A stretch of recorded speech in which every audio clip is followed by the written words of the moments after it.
So welcome friends, welcome to this new episode, and in this new episode we will estimate the rough energy per fission। एक idea लेते हैं कि एक fission से रफली कितनी एनर्जी हमको गेन होती है अगर हम यूरेनियम 235 जो कि बहुत फेमस एलिमेंट है न्यूक्लियर रिएक्टर्स में यूज किए जाने वाला न्यूक्लाइड, हम उससे देखते हैं कि एक रफली कितनी एनर्जी हमको मिलेगी अगर हम उसका एक न्यूक्लियस तोड़ें। तो ये तो एक रिएक्शन हमने बताई, ठीक है। हम थोड़ा इसको और सिंपल करते हैं। हम रफ आइडिया ले रहे हैं, केवल रफ आइडिया। देखो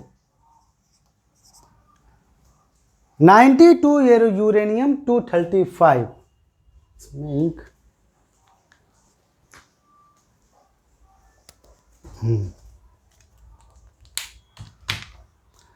92 यूरेनियम 235 यानी यूरेनियम 235 का ये एक न्यूक्लियस है। इस पर हमने एक थर्मल न्यूट्रॉन की बमबारी की और हम मान लेते हैं कि ये दो टुकड़ों में टूट गया। टुकड़ा नंबर 1 यानी nuclide first and nuclide second, दो न्यूक्लाइड में ये या दो न्यूक्लियस में टूट गया। Nucleus means nuclide means fragment यानी टुकड़े कह लो। और एक का मान लो atomic mass, total atomic mass conserve होता है, मतलब एटॉमिक नंबर कंजर्व होते हैं, मास नहीं। तो टोटल एटॉमिक नंबर अगर दोनों को देखो तो 235 + 1 यानी 236, इतने मास नंबर शुरू में थे। तो इसको जस्ट आधा कर दो तो 118 यानी मान लो दो इक्वल टुकड़े हो गए। कोई दो न्यूक्लाइड बने जो इक्वल मास नंबर के हैं, हम इक्वल मास नंबर लेकर देखते हैं। दो टुकड़े, दो फ्रैगमेंट एक्स एंड वाई जो न्यूक्लाइड हैं और उनके दो टुकड़े इक्वली बन गए। इसके ये टूटे और दोनों इक्वली बन गए। हो सकता है डिफरेंट नेचर के हों, लेकिन हमने अभी इनके मास नंबर सेम रखे हैं, कोई दिक्कत, इक्वली तोड़ा। तो यूरेनियम 235 की बाइंडिंग एनर्जी जो आती है वो होती है लगभग 7.6 million electron volt per nucleon.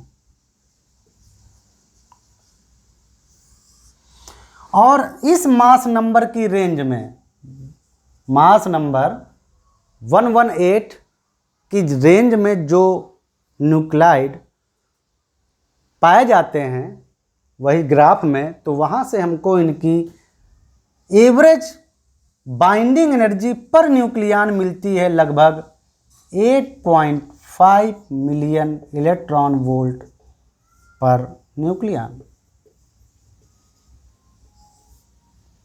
Average मतलब एवरेज।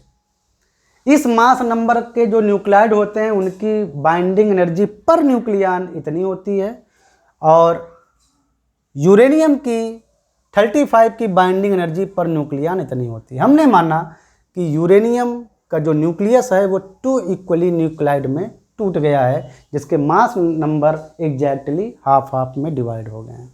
ऐसा हमने एक अंदाज़ा बिल्कुल लेकर मान लिया है और सॉल्व करेंगे। हम जस्ट एस्टिमेट करना चाहते हैं कि एवरेज एनर्जी कितनी निकलेगी। तो जो एनर्जी निकलेगी एक्चुअली क्या होता है, हम पहले भी बता चुके हैं कि ये less binding energy per nucleon से high binding energy per nucleon वाले प्रोडक्ट बनाते हैं न्यूक्लियर फिशन में। और जो एनर्जी जो रिलीज होती है वो इन्हीं दोनों का डिफरेंस होता है। एनर्जी जो रिलीज होती है वो होती है final binding energy of product nuclei minus initial binding energy of parent nuclide. तो जो एनर्जी जो रिलीज हुई Q, तो पहले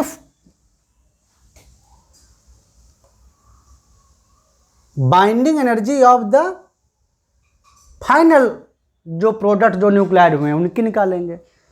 तो इसमें टोटल न्यूक्लाइड कितने हैं 118, तो इसकी बाइंडिंग एनर्जी इतने न्यूक्लाइड हैं और एक न्यूक्लाइड की binding energy 8.5 million electron volt. Okay, plus इसकी भी वैसे ही 118 इंटू 8.5 मिलियन इलेक्ट्रॉन वोल्ट लिख देते हैं, million electron volt plus million electron volt, और माइनस इसकी बाइंडिंग एनर्जी यूरेनियम की, तो यूरेनियम में 235 न्यूक्लाइड हैं और इनकी बाइंडिंग एनर्जी